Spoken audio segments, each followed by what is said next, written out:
हमारे साथ लखनऊ से हमारे संवाददाता रामेन सिंह जी जुड़ चुके हैं।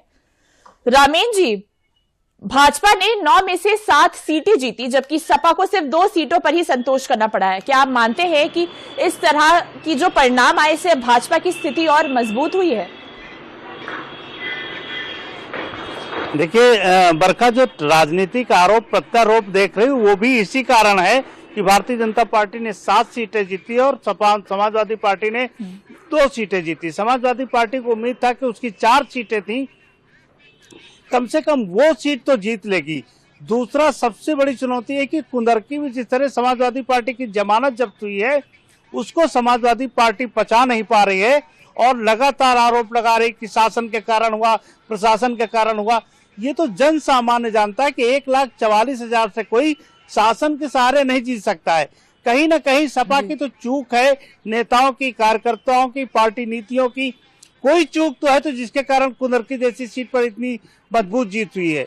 तो उसके कारण आरोप प्रत्यारोप समाजवादी पार्टी ये प्रयास कर रही है कि ये चस्पा कर दे कि भारतीय जनता पार्टी अपने जो पूरा सरकारी महकमा है उसके कारण चुनाव जीत गई। भाजपा इसको प्रतिकार कर रही। भाजपा कह रही कि जो समाजवादी गुंडे हैं उनको बूथ कैप्चरिंग करने का अवसर नहीं दिया योगी सरकार ने।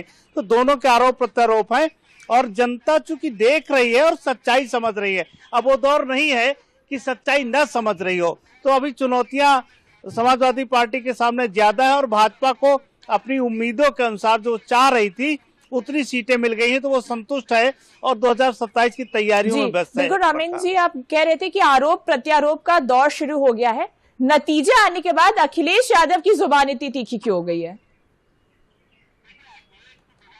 देखिए, अखिलेश की जुबान तीखी ही होनी है। अखिलेश की जुबान तो इससे पहले भी तीखी थी, केवल भाषा में विनम्रता है।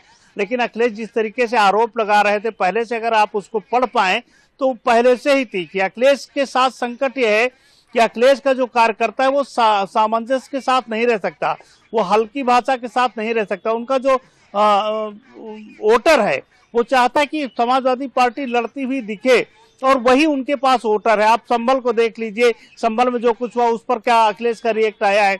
एक ऑडियो वायरल हुआ जिसमें कहा जा रहा है कि आप लोग एफिडेविट बनवा के लाइए, हमको वोट डालने का अवसर नहीं मिला।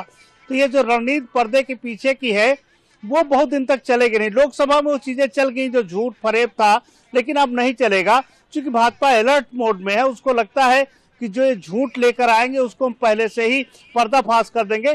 तो उम्मीद अखिलेश की चुनौती ये भी है, इसलिए भी भाषा तीखी हो रही है कि भाजपा उनकी नब्ज को पकड़ के रखा है और जैसे ही वो कोई इस तरीके बात करते हैं उसका तुरंत खंडन आ जाता है और सच्चाई सामने आ जाती। इसलिए भाषा अखिलेश। रामेन जी, वैसे देखा जाए लेकिन इस बार समाजवादी पार्टी अपनी 4 प्रमुख सीटों में से 2 सीटें हार गई है। क्या वजह देखते हैं आप? क्या वो कारण है जिससे वो अपनी प्रमुख 2 सीटें हार गई? देखिए, लोकसभा चुनाव में जो दलित वोट गया था अफवाह के कारण, गुमराह करने के कारण वो शिफ्ट हो गया। और अखिलेश को खुद सोचना चाहिए। करहाल में एक बेटी की हत्या केवल इसलिए कर दी जाती कि उसने कहा कि हम कमल पर वोट डालेंगे और एक कार्यकर्ता आपकी हत्या कर देता है। तो उसका मैसेज भी, और वो चुनाव के एक दिन पहले, तो उसका मैसेज भी चुनाव के दिन सभी सीटों पर पड़ा है।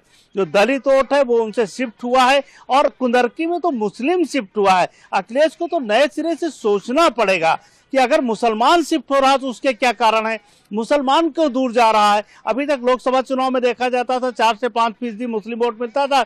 लोग कहते थे कि महिलाओं का वोट है, जो ट्रिपल तलाक है, तमाम और सुविधाएं उनके कारण है।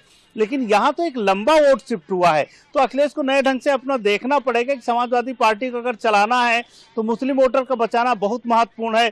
दलित वोट तो आएगा और जाएगा, कभी आ जाएगा कभी नहीं जाएगा, क्योंकि दलित के लिए बहुत सारी पार्टियां, अगर बसपा को छोड़कर जाता है तो उसके लिए तमाम पार्टियां और भारतीय जनता पार्टी उसके लिए मुख्य घर है दलितों का, अगर बसपा छोड़ के आएगा। तो सपा को अभी नए से ढंग से चिंतन करना है कि उसकी चुनौतियां भविष्य की क्या है। भाजपा सपा के बीच बढ़ते इस आरोप प्रत्यारोप से क्या लगता है, क्या उत्तर प्रदेश की राजनीति में आगे चलकर कोई बड़ा बदलाव आप देख रहे हैं, कुछ देखने को मिलेगा?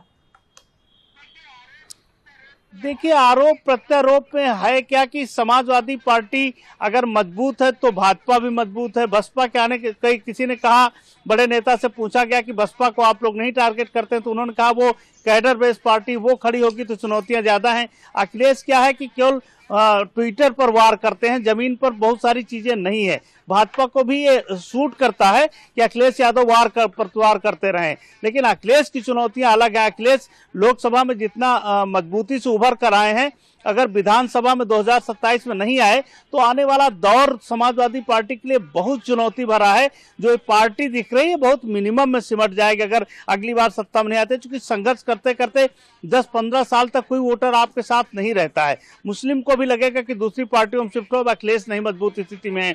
जैसा लोकसभा में अगर कांग्रेस के लिए मजबूरी में कांग्रेस से गठबंधन हुआ और कांग्रेस ने अच्छी सीटें जीती, तो मुसलमान कांग्रेस के साथ शिफ्ट होने की स्थिति में दिख रहा था। तो अखिलेश की चुनौतियां और हैं, जमीन पर बड़ी चुनौतियां हैं जिनको अखिलेश को सॉल्व करना होगा 2027 से पहले। और जो पीडीए का नारा दे रहे हैं, क्यों दलित जाएगा? दलित की बेटी की आप हत्या करोगे, दलित की बेटी के साथ आपके नेता रेप करेंगे, आप उनके साथ खड़े होगे तो दलित आपके साथ कैसे रहेगा? ये सारी चीजें भी देखनी होगी। जो बात ब्रजेश पाठक कह रहे हैं कि अपने नेताओं के तत्वों पर ध्यान देना चाहिए अखिलेश को, तो वो भी देखना पड़ेगा अखिलेश यादव को। रामीन जी, तमाम जानकारियों के लिए आपका बहुत बहुत धन्यवाद।